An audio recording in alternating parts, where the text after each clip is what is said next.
My name is Benjamin Cousins, and this is my response to video reflection number 4.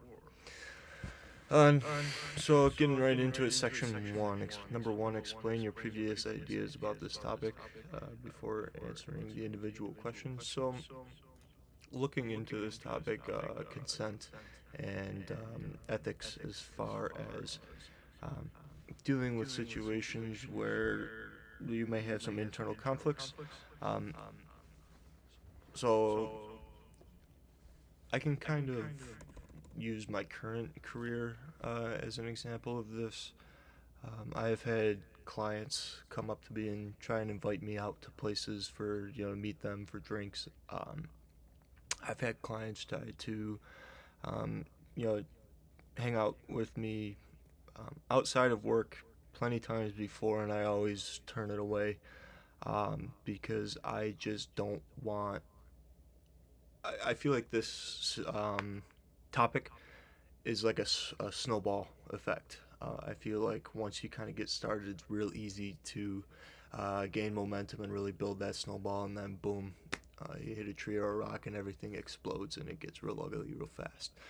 So I try and keep it to an absolute minimum, the least amount as I possibly can, because I just don't want that ball to get rolling. Um, what questions were the most challenging to me and why? Um, I mean, number 2, practitioners who do not use written consent forms are unprofessional and unethical. I answered a 3 to this one because I was kind of in the middle.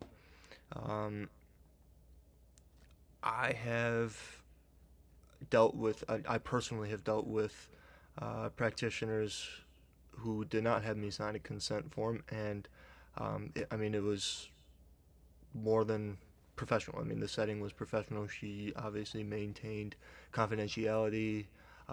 She just gave me, she came out and verbally explained what my rights were, and I felt very comfortable with it.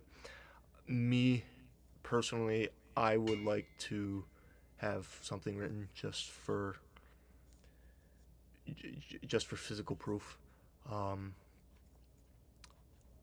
with today's world, you just never really know, and it can't hurt to have, um, written consent forms. However, do I think they're absolutely necessary? No. So I kind of went back and forth on that one a little bit. Um,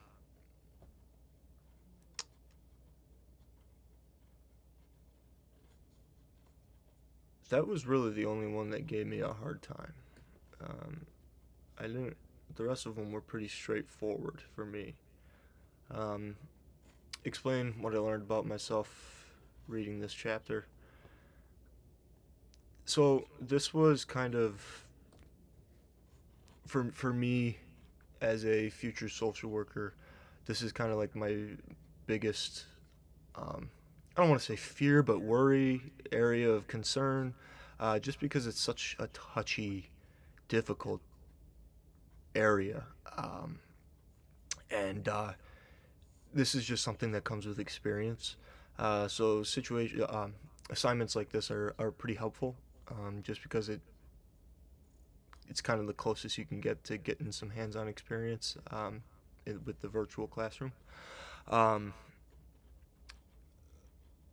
I kind of gained some confidence after answering these, um, as in it made me more comfortable with certain situations that I may face. I kind of tried to imagine what situations would be occurring as I read these prompts, and it made me feel much more comfortable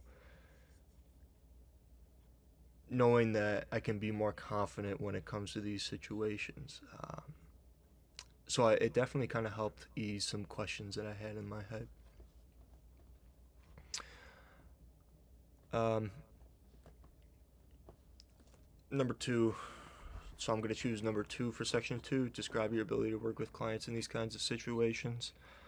Uh, so I've had sort of situations at my current job where I've had to deal with this. I work in sort of the medical field, so I have to be very careful with what I say and who I say it to, and what I do with client information and whatnot. Um, and when when it has taken me some time to build the skills necessary to properly function in these situations, but over time I've developed a lot of confidence in myself and um, faith in the system that we have at work. Um, I am fairly confident in working with people in these situations. Um, I think the biggest thing is documentation. Document everything. It is going to be your best friend. I feel like just having that documentation is just going to be great backup for you, because if a client is claiming that you said something or did something or didn't do anything or didn't say something, etc., not having evidence against it for your own uh, defense is not a good situation to be in, and you're going to be really, really scrambling, because 9 times out of 10 they're going to go with the client. 9 times out of 10. So sometimes even 10 times out of 10.